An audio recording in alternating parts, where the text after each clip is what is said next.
UP TET exam में Vygotsky से संबंधित कम से कम 3 से 4 क्वेश्चन देखने को मिलते हैं और मोस्ट इम्पोर्टेंट पीवाईक्यू जो आपके वाइगोत्स्की से रिलेटेड पूछे गए हैं 2011 से 2022 तक के, वो सभी क्वेश्चन आपको इसी वीडियो में मिल जाएंगे। अगर आपने ये सारे क्वेश्चंस के आंसर सही दे दिए तो आपका वाइगोत्स्की का टॉपिक तैयार है।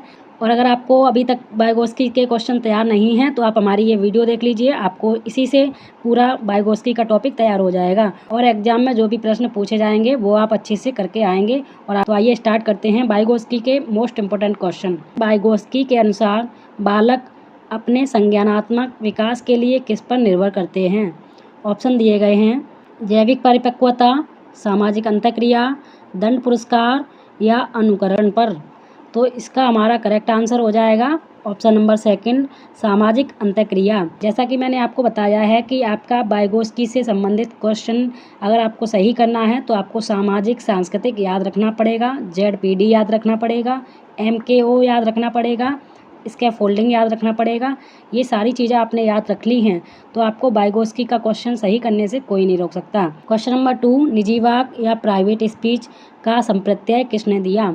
तो इसका करेक्ट आंसर हो जाएगा वाइगोत्स्की ने निजी वाक्य या प्राइवेट स्पीच का संप्रत्यय दिया। मैंने आपको कल की वीडियो में भी बताया था, आपसे क्वेश्चन पूछा जाता है व्यक्तिगत वार्ता का संप्रत्यय किसने दिया। अगर आपका हिंदी में व्यक्तिगत वार्ता आप पढ़ेंगे तो आपका क्वेश्चन गलत भी हो सकता है, इसलिए आपको इंग्लिश में एक बार देख लेना है कि वहाँ पर प्राइवेट स्पीच दिया गया है या ईगोसेंट्रिज्म दिया गया है। अगर आपका इंग्लिश में प्राइवेट स्पीच लिखा हुआ है तो आपका वाइगोत्स्की सही होगा, और अगर आपका इंग्लिश में ईगोसेंट्रिज्म है तो आपका पियाजे सही होगा। इसको आपको ध्यान रखना है, यहाँ से आपका प्रश्न गलत करवाने के लिए एग्जामिनर पूछता ही है, तो आपको ये याद रखना है। निजी वाक्य प्राइवेट स्पीच है तो आपका वाइगोत्स्की सही होगा, और अगर आपका निजी वाक्य या व्यक्तिगत वार्ता या फिर ईगोसेंट्रिज्म है तो पियाजे सही होगा। ये अंतर आपको याद रखना है क्योंकि यही डिफरेंस आपसे एग्जाम में पूछा जाता है। नेक्स्ट क्वेश्चन है ZPD का पूर्ण रूप क्या है, यानी कि ZPD की फुल फॉर्म आपसे पूछी गई है। Option number 1, zero performance distance. Option number 2, zone of potential development. Option number 3, zone of proximal development. Option number 4, zigzag problem distance. तो इसका हमारा करेक्ट आंसर हो जाएगा option number 3, zone of proximal development. ये ZPD की full form होती है, ये आपको याद रखनी है। नेक्स्ट क्वेश्चन, वाइगोत्स्की के अनुसार MKO का पूर्ण रूप क्या है, यानी कि MKO का अर्थ क्या है? तो इसका हमारा करेक्ट आंसर हो जाएगा option number 1, more knowledgeable other. ये आपका सही माना जाता है। अगर आपका ऑप्शन में मोस्ट नॉलेजेबल अदर भी दिया गया है तो वो भी सही माना जाएगा। इस तरह से आपके मोर नॉलेजेबल अदर और मोस्ट नॉलेजेबल अदर ये दोनों ही ऑप्शन सही माने जाते हैं। नेक्स्ट क्वेश्चन है, वाइगोत्स्की के सिद्धांत में स्कैफोल्डिंग क्या है? वाइगोत्स्की ने अपने सिद्धांत में स्कैफोल्डिंग के बारे में बताया है, इसको क्या कहते हैं, ये क्या है? तो इसके ऑप्शन हैं सजा देना। ऑप्शन नंबर 2, सीखने की प्रक्रिया में दी जाने वाली सहायता। Option number 3, रटवाना। ऑप्शन नंबर 4, परीक्षण करना। तो इसका करेक्ट आंसर हो जाएगा ऑप्शन नंबर 2, सीखने की प्रक्रिया में दी जाने वाली सहायता को स्कैफोल्डिंग कहते हैं। आपने देखा होगा जब बच्चे सीख रहे होते हैं तो वो सीखने में किसी प्रकार की कठिनाई महसूस करते हैं तो आप उन्हें बीच में कुछ हिंट दे देते हैं जिससे उन्हें सीखने में सहायता प्राप्त होती है।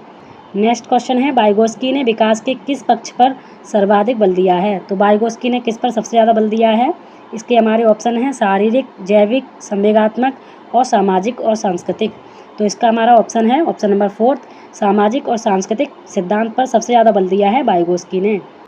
नेक्स्ट क्वेश्चन है, वाइगोत्स्की के अनुसार भाषा व चिंतन एक दूसरे से कैसे संबंधित हैं? तो ऑप्शन हैं दोनों स्वतंत्र हैं, भाषा चिंतन को दिशा देती है, चिंतन पहले आता है और भाषा बाद में आती है, और कोई संबंध नहीं है। तो इसका हमारा करेक्ट आंसर हो जाएगा ऑप्शन नंबर 2, भाषा चिंतन को दिशा देती है। नेक्स्ट क्वेश्चन है, वाइगोत्स्की के अनुसार बच्चे का प्रथम शिक्षक कौन होता है? तो इसमें हमारे 2 ऑप्शन सही हो जाएंगे, परिवार और समाज। ये आपका सही आंसर होता है, लेकिन ये दोनों ही ऑप्शन अगर एक साथ दिए जाएंगे तो आप प्रायोरिटी देंगे परिवार को, क्योंकि परिवार हमारा पहला शिक्षक माना जाता है। इस तरह से इसका आंसर जो हो जाएगा अभी वो हो जाएगा परिवार। नेक्स्ट क्वेश्चन है, वाइगोत्स्की ने विकास के किस पक्ष पर सर्वाधिक बल दिया है? तो वाइगोत्स्की ने किस पर सबसे ज़्यादा बल दिया है? इसके हमारे ऑप्शन हैं शारीरिक, जैविक, संवेगात्मक और सामाजिक और सांस्कृतिक। तो इसका हमारा ऑप्शन है ऑप्शन नंबर 4, सामाजिक और सांस्कृतिक सिद्धांत पर सबसे ज़्यादा बल दिया है वाइगोत्स्की ने। नेक्स्ट क्वेश्चन है वाइगोस्की के अनुसार आंतरिक वाक कब प्रारंभ होता है। तो वाइगोस्की के अनुसार आंतरिक वाक यानी कि प्राइवेट स्पीच कब प्रारंभ होती है। इसका हमारा करेक्ट आंसर हो जाएगा ऑप्शन नंबर सेकंड, 7 वर्ष के आसपास आंतरिक वाक बच्चा प्रारंभ कर देता है। तो वाइगोस्की के सिद्धांत को किस नाम से जाना जाता है। ऑप्शन है संज्ञानात्मक विकास सिद्धांत, सामाजिक सांस्कृतिक सिद्धांत, नैतिक विकास सिद्धांत या व्यवहारवाद। तो इसका ऑप्शन नंबर सेकंड करेक्ट हो जाएगा, सामाजिक सांस्कृतिक सिद्धांत। ये वाइगोस्की के द्वारा दिया गया है। नेक्स्ट क्वेश्चन, वाइगोस्की के सिद्धांत को किस नाम से जाना जाता है। तो ये थे हमारे आज के इम्पोर्टेंट क्वेश्चन जो वाइगोस्की से रिलेटेड पूछे जाते हैं। यही क्वेश्चन आपसे घुमा फिरा के बार बार पूछे जाते हैं, तो इनको अच्छे से याद कर लीजिएगा, रट लीजिएगा, चाहे कुछ भी कीजिएगा, लेकिन ये क्वेश्चन याद जरूर कर लीजिएगा। तो आपको वाइगोस्की को अगर शॉर्ट में याद रखना है तो आपको ये ट्रिक याद रखनी है। कैसे याद रखना है, आपको कहीं भी समाज दिख जाए, ZPD दिख जाए, MKO दिख जाए, इसका फोल्डिंग दिख जाए, भाषा दिख जाए या फिर संस्कृति दिख जाए, तो आपको क्या टिक करना है, वाइगोस्की टिक करना है, क्योंकि ये सभी चीज़ें जो हैं वो वाइगोस्की से संबंधित हैं। बाकी की अगली वीडियो आपकी बहुत जल्द आएगी। उम्मीद है आपको सारी चीज़ें समझ में आ गई होंगी, सारे क्वेश्चन याद हो गए होंगे। अगर एक बार में याद नहीं होते हैं तो एक बार फिर से वीडियो को देख लीजिएगा, पर याद जरूर कर लीजिएगा, क्योंकि यही वो क्वेश्चन हैं जो आपसे एग्जाम में बार बार पूछे जाते हैं। इससे पहले जो वीडियो मैंने अपलोड की थी उस वीडियो को अगर आपने अभी तक नहीं देखा है तो उसको भी देख लीजिएगा। उसमें पियाजे और वाइगोस्की के संबंधित क्वेश्चन हैं, तो वो भी आप अच्छे से याद कर लीजिएगा। बाकी नेक्स्ट वीडियो के लिए बने रहिए हमारे साथ, और चैनल को अभी तक सब्सक्राइब नहीं किया है तो सब्सक्राइब कर बेल आइकन प्रेस कर लीजिए।